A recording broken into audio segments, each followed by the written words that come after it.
بسم اللہ الرحمن الرحیم۔ السلام علیکم۔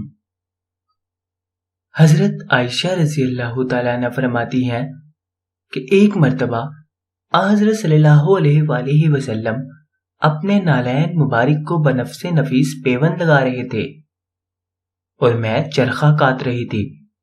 اتفاق سے میری نظر امام الانبیاء صلی اللہ علیہ وآلہ وسلم کے چہرے انور کی طرف گئی تو میں نے دیکھا کہ آپ صلی اللہ علیہ وآلہ وسلم کی پیشانی مبارک پر پسینے کے چند قطرات نمایاں ہیں اور پسینے کے اندر ایک نور ہے جو ابھر رہا ہے اور بڑھ رہا ہے۔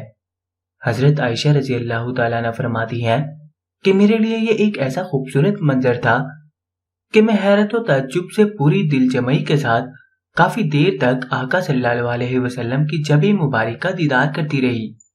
اچانک رسول اللہ صلی اللہ علیہ وسلم نے جو نظر مبارک اٹھا کر میری طرف دیکھا کہ میں آپ صلی اللہ علیہ وسلم کی طرف حیرانگی کے ساتھ دیکھ رہی ہوں تو فرمایا، عائشہ کیا بات ہے، کیوں حیران ہو کر میری طرف دیکھ رہی ہو؟ میں نے عرض کیا، یا رسول اللہ صلی اللہ علیہ وسلم، میں نے دیکھا ہے کہ آپ کی پیشانی مبارک پر پسینے کے قطرات ہیں اور مجھے قطرات میں ایک چمکتا ہوا نور دکھائی دے رہا ہے۔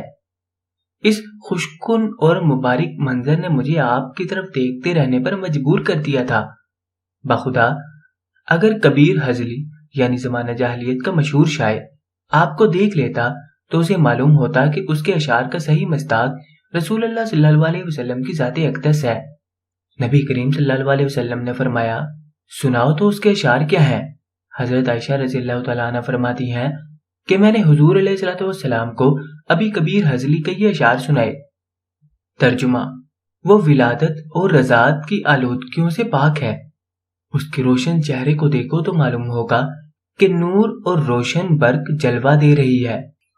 جب رسول صلی اللہ علیہ وسلم نے یہ اشعار سنے تو جو کچھ ہاتھ میں تھا وہ رکھا اور حضرت عائشہ رضی اللہ تعالیٰ عنہ سے فرمایا، جو لطف و راحت مجھے تیرے کلام سے حاصل ہوئی ہے، اس قدر مسرت و سرور تجھے میرے نظارے سے بھی حاصل نہ ہوا ہوگا۔